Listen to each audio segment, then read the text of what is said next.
Sonic here. And I just saw Don't Breathe.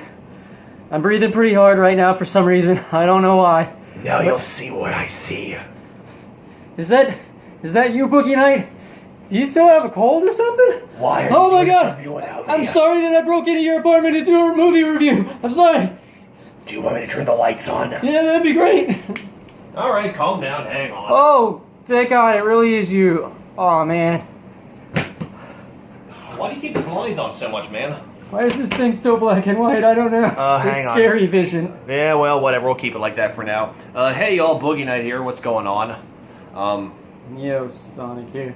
Yeah, so we saw Don't Breathe yesterday, and it was pretty nice. I mean, it wasn't up to scale as like the previous stuff we saw, but it wasn't bad. Yeah, it's not as big of a pant discolor as the last movie they reviewed, if you saw that movie. Yeah, I mean, whereas Lights Out was probably, what, 5 out of 5 brown pants or 4 out of 5? This was about 3 out of 5. I still had some usable pants left, but generally speaking, if 80% of your pants are dirty, they don't really let you into the club like that, so any brown pants is bad. Well, then again, the theater still hasn't picked up on our pay-as-you-go concept for the bathroom, so that's still in beta testing mode. I made a lot of money at that bathroom, though. That was kind of fun. I just wore a tuxedo, and I acted official enough outside the bathroom, and people just gave me money. It was great. That's how we pay for our gas for the rest of the month. Yeah. That's in more ways than one, apparently. But I might have to disagree with the Boogie Night on this one. I think this may have only been 1 or 2 pants, and I can tell you why later, but this is a different kind of horror movie. This is not a Lights Out. This isn't something that really leans on your psyche and makes you terrified the whole time, because it's got a decent plot to it. There's some parts where it runs a little bit slow, and you know what that slow part was. Yeah. It's the kind of slow part that you're scared to go into that part of your house, and it doesn't feel slow for you, but when you have this terrifying feeling they're about to pad the next 45 minutes of the movie with it, then it stops being so scary. It's definitely that Fede Alvarez kind of feel to it, but Sam Raimi was a co-producer for it, so it wasn't a total wash per se. Yeah. I mean, it's... For those who don't know Fede Alvarez, he did the remake of The Evil Dead, in which case he should be taken back behind the woodshed. But he almost did the inverse of this for Don't Breathe. It's a completely different type of horror movie. It's not the fangs and the fur and the phantoms that you might see from a James Wan movie or a John Carpenter movie. This was a very believable horror movie because of the whole premise. It wasn't like phantoms or ghosts. It was actually about humans, and I think that's what scared me more than if you watched Lights Out or The Thing or anything David Cronenberg, let out. Right. So it's got some movie allegories thrown into it, and of course some nods to the classic horror movies like Home Alone, for example, where we've got 2 burglars that are trying to break into the house, and instead of a adorable 10-year-old that's trying to defend himself, it's a grizzled war veteran. And a complete sociopath. So it's almost exactly like Home Alone. I saw a little bit of Panic Room, except Forrest Whitaker wasn't in it. Yeah. I mean, and he wasn't the kind-hearted knucklehead. This guy didn't look as much like Forrest Whitaker as Forrest Whitaker does. No. That's a fast fact about that movie. This guy looked almost like Donald Sutherland as a sociopath. Yeah. I mean, the grizzled beard. I think Donald Sutherland would have done an amazing job as this. I saw a little bit of Brett Favre in there, and God knows what that guy's up to these days. He has done a couple of commercials lately, so I know that he's at least above ground. And this guy spends about half the movie underground, so there's a reason he's so pale. Very nice beard, though. Very, very nice beard. I hope I have that kind of beard when I'm older. Yeah. But, okay, so, plot in a nutshell, 3 idiots in, Detroit trying to make a living by stealing crap. Get the idea that they want to break into this guy's house, and it turns out he's blind. So they think, of course, well, he's blind, he's useless, blah, blah, blah, blah, he's helpless, we're going to do this. No. Guy's like freaking Daredevil. Just because he's blind, the guy's hearing is fantastic. Yeah. Affleck's got nothing on him. Yeah, he's basically Batman. He should have been Batman. He really did. Because, I mean, there's one scene in the movie where Rocky, the female protagonist, and young Joseph Gordon-Levitt, because I don't remember the actor's name, but that's who he looked like. Breakout role for him, by the way. Fantastic role for him. I want to see him in more stuff because he played like the dumbass with the heart of gold. Yeah. Because he was breaking in, he was stealing crap, but I mean, the guy definitely had a sense to him. Yeah. So, but there's one scene they're standing there trying not to breathe, obviously. Spoiler there were alert. so many people that passed out in this movie. I think the guy in front of you probably passed out a couple of times in the theater. Like, he was hyperventilating. I think he went to the bathroom and passed something and then came back. That's what that smell was. Yeah. Ugh.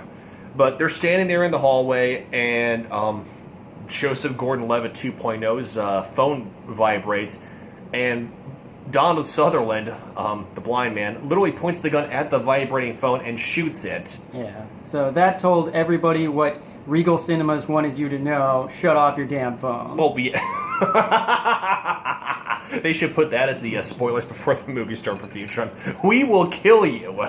And there was that nervous tension in the movie from that point onward with everybody that picked up their phone. You mean like the couple behind us that kept kicking our seats? Yeah, that was Oh fun. my god. I love being a baby flight guy in a movie theater that only has 5 people in it, 2 of whom are right behind you. Yeah, it was a full body experience to say the least. Yeah, full body massage. But not the good kind. Right. So anyway, back to these 3 idiots. Yeah, so we saw a movie. These 3 idiots, they're somebody that has a moral backstory, which it's nice to see in these kind of situations. They're not just random idiots. Everybody in this movie has a moral backstory, except for, as far as I'm concerned, one of them. Cornrows? Yeah, Cornrows. I think his name was Money in the movie. Yeah. I'll just call him Cornrows. I'm going to call him Cornrose with an R-O-S-E. Yes. Because that makes him seem way more sophisticated than probably the most one-sided character I've ever seen. Oh my god. 1, why is that chick dating that guy? 2, how is this guy in this movie at all? Because even the monster in this movie had hugely moral redeeming values with him because of what he had gone through. You'll find out about it in the movie, but a nuanced character compared to Cornrows. Well, I think about it how Cornrows, in my opinion, is kind of like anything from an Eli Roth movie, because they always have a stereotypical douchebag who has no morale to him behind him. But whereas in Eli Roth, he's the last person to die or survives the movie, this was the first guy to die, so it's almost like Karma's a bitch. So gratifying. It's already in the preview, so you don't have to worry about the spoiler there. Somebody dies in that movie, and you're not going to like him, and you're going to love seeing him dead. Were you the only person that clapped, or did I clap with you when he died? Because I'm like, well done, sociopath, well done. And the plot finally takes off from there. Exactly. It really was more like a game of cat and mouse. Like, the movie wasted no time in getting into the plot. I'd say there's maybe, 20 minutes of backstory, and then it just gets right into that. So I really am proud and happy that Fede Alvarez actually jumped into it. Right. Well, there's a reason that they lasted that long, though, because otherwise you're not really going to care about a whole bunch of people that are breaking into a veteran's house. No, And of course not. The backstory on the veteran makes it even worse than that. You'll find out in the movie, but these people are just dicks for breaking into this house. You had to understand that they had a believable reason to leave, and of course everybody's like, oh yeah, it's Detroit. Everybody breaks into houses and steals stuff and then skips town forever. Well, I mean, Cornrows definitely didn't have a sense. I mean, he was just an idiot. I just kind of wanted to throat punch him. But I mean, you had Rocky, the chick who looked so much like Mia Jovovich from the Resident Evil series, and I'm like, wow, okay, this is what she looked like 10 years ago. There's a chance you were incepted by the preview immediately before the movie, but she did have some traits like that. Did not have a faded, thick Eastern European accent, but otherwise. Nor did she have a chain gun. Yeah. Or the ever-popular... Why didn't they bring a Colt. chain gun into that house? Okay, We should have. we're definitely getting a little bit off the beaten path here. Yeah. So, going into this movie, it seems like it's a simple plot. These guys are going to break in and some bad stuff's going to happen. You just don't know what that bad stuff is, and that's where this movie really has some strengths to it, because it starts out and it seems like you're going down that path, and then boom, twist, boom, twist, boom, twist. It has just Extremely. enough of those little things that happen that make sense. You don't just have a whole bunch of idiots making a whole bunch of the worst decisions possible. It really wasn't like Home Alone. I mean, it definitely had the home invasion, panic room thing going behind, but instead of them playing the victim, you had the vet basically being a badass like Sylvester Stallone or Carl Urban was channeling this guy. Right. And you believed in the reason that he was doing it, too. A, because they're trying to steal his stuff, and nobody likes that. But B, he had a much deeper reason for it, and that reason was hiding for most of the movie until the big reveal that scares the until the crap second out half. of you. Oh my god! And it gets deeper at that point. It's not just scary; it's deeper. Yeah. All of a sudden, you've got a whole other movie involved in this movie, which makes it really cool. You had two subplots going into the main plot. So you had the break-ins, you had the reason why he's a total recluse, which you told by snippets throughout the movie, and then second half of the movie, which of course this is only an hour and a half long movie, so the second 45 minutes is when it kicks into high gear and you realize, because you see in the trailer girl chained in the basement, but you don't know why she's chained in the basement. For all you know, it's just jump scares, but no. Right, she's not the gimp or anything. No, of course. We know a few people like that. But I mean, it's a total different concept, and it just plays into it in such a way like, wow, like I did not expect that to happen. And you wonder why she's there, but then towards the last 15, 20 minutes or so, the rest of the plot is revealed when Rocky, I can't say that with a straight face, she becomes the second person. She is not a Rocky. No. She's a badass, but she's no Sylvester Stallone. Yeah. But without giving away too many spoilers, all I'm going to say is the turkey baster scene at the end. Oh my god. That was Sam Raimi at his finest. Yeah. That may be the most existentially brutal scene you'll ever see in your life. So if you're going to see this movie for any reason, Oh, yeah. see it for a scene that happens about 10-15 minutes before that movie ends.